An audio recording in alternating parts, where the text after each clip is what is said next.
Rahim. Aujourd'hui, nous nous sommes réunis ici pour soutenir le candidat officiel de l'USN, M. Omar Elmi Khairi.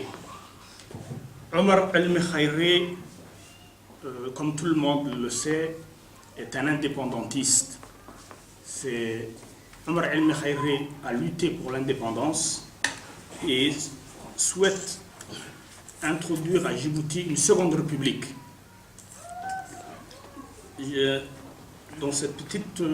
Dans ma petite déclaration, je vais essayer de parler de 3 points du programme de Omar Elmi Khairi. Ces 3 points sont la bonne gouvernance, le problème du chômage et le problème de l'assainissement à Djibouti. En ce qui concerne la bonne gouvernance, si Omar Elmi Khairi arrive au pouvoir à Djibouti, la dégradation, la mauvaise gouvernance qui est actuellement, on va dire, la norme à Djibouti, il sera mis fin à cette mauvaise gouvernance. Malheureusement, à Djibouti, depuis l'indépendance, nous vivions dans une dictature larvée, j'appelle une dictature larvée. Depuis 1999 et l'élection du candidat sortant, on est passé d'une dictature larvée à une dictature tout court. Selon l'Encyclopédia Universalis, je vous donne la définition de la dictature selon l'Encyclopédia Universalis.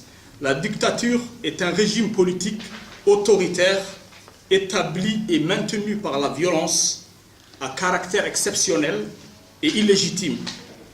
Il s'agit en général d'un régime très personnel, mais l'armée ou le parti unique peuvent servir de base à des dictatures institutionnelles. Malheureusement, le régime politique actuellement à Djibouti correspond bien à cette définition, rentre bien dans cette définition. À Djibouti, toute voie divergente, il y a une répression contre toute voie divergente. Dernièrement, le 21 décembre 2015, il y a eu un massacre à Boldoro. Il s'agissait bien d'un groupe de Djiboutiens qui s'étaient réunis pour fêter une fête traditionnelle.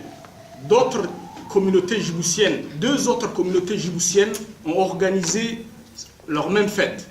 Malheureusement, la communauté Yonis Moussa, qui a organisé sa cérémonie traditionnelle à Boldoro, ne voulait pas mettre cette cérémonie sous le patronage du régime en place. Tout le monde sait ce qui s'en est suivi.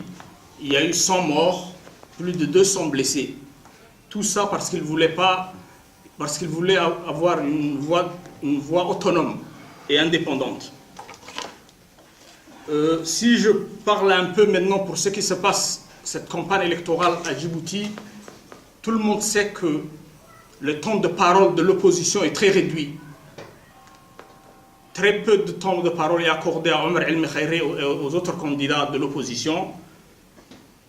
Seuls les meetings du candidat sortant sont projetés par la télévision nationale. À Djibouti, il y a une seule télévision nationale, il n'y a même pas une presse libre.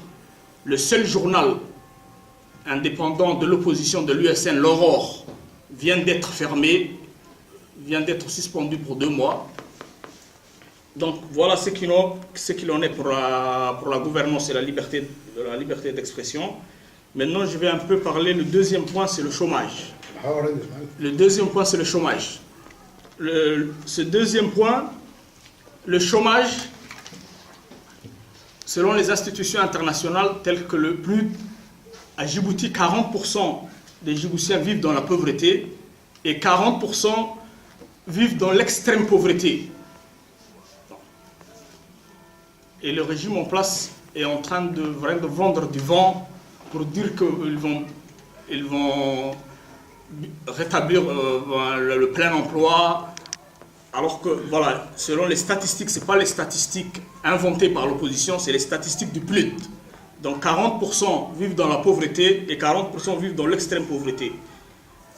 Alors que les bases militaires qui ont été, les bases militaires américaines, françaises, toutes les bases militaires rapportent 20 milliards de francs Djibouti à l'État. Où est passé cet argent? C'est une question à se poser. Ok. Donc si Oumar Elmi Khairé arrive au pouvoir, il y aura un changement dans la bonne gouvernance, dans l'accès pour l'emploi et surtout et aussi pour l'assainissement, parce que vous avez vu à l'environnement à Djibouti, dès qu'il pleut, il y a des accès il y a même le choléra, il y a l'eau stagnante, il y a une prolifération des moustiques. Tout ceci sera mis fin. Donc je ne vais pas allonger mon temps de parole. Je finirai cette petite déclaration par dire vive Oumar Elmi Khairé, vive la deuxième république que Oumar Elmi Khairé veut mettre en place, vive la République de Djibouti.